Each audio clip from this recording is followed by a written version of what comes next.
I see him in your focus. And he's been here for a couple hours.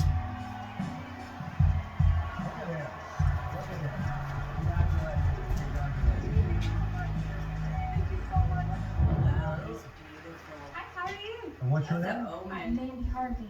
And who's this? My interpreter. What's your name? Sarah. Nice to meet you. I don't know if he's necessarily starving. Okay,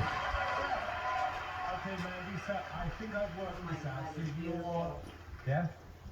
Yeah, Normally they I also